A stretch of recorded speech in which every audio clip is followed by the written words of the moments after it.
Jebala langa suya ke sugai de oto. Agoi nau sanjivana hai basi wari loi thai kita lo te so ko ye ore to ke mem ang le to ke ko ngai bi kuba kubi please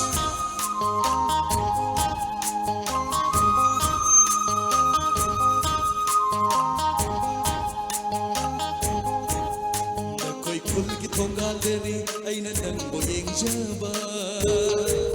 thank you da koi khul ki khun jin de ni aina nang bo ngai jaba da koi khul ki thongal de ni aina nang bo ngai jaba da koi khul ki khun jin de ni aina nang bo yeng jaba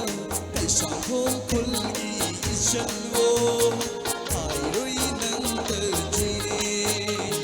kai sa khol khul ki ishan wo ai roi nang ta ji ai koi khul ki lai sa mayam nang mo da ngau le lai kai nak na lai na raga lai kai ba khang man de ai koi khul ki lai sa mayam nang mo da ngau le lai kai nak na lai na raga lai kai ba khang man de yaisko ni pa khang ang ngau ba ai di nang tu nu si de yai sko ni pa khang ang ngau ba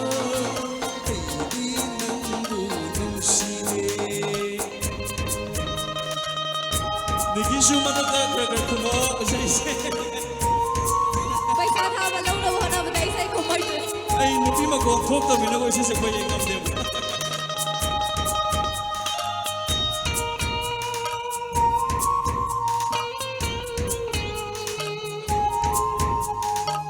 khulgi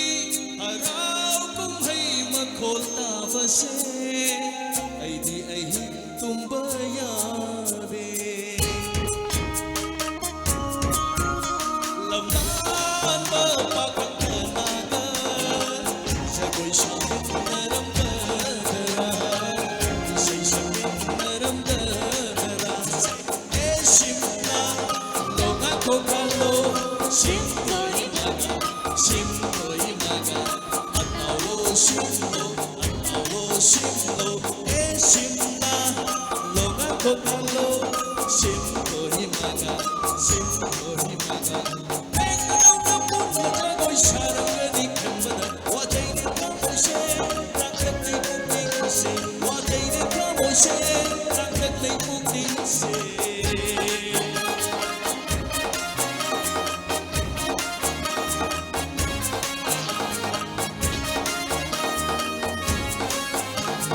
Nangna yung nagsagay on doon na naglaga may tay tijol na laiting lani araw mong ilay mong mayay na jagoy magkog singay sa mato taway tanang ay nayig lani Say! Ning thâu el ki sa goldi ning thâu el ki sa goldi mamay na kigi ha ha mamay na kigi lau ba ni ano ba sa gotong silaw sa gotong silaw oh yeah yeah oh yeah oh yeah yeah yeah yeah yeah ay na je koy makok ching du na haraw kong ilay mayay na ay na je koy ke pa don yamang de chopang zero ikay zene chopang zero pe manung sibi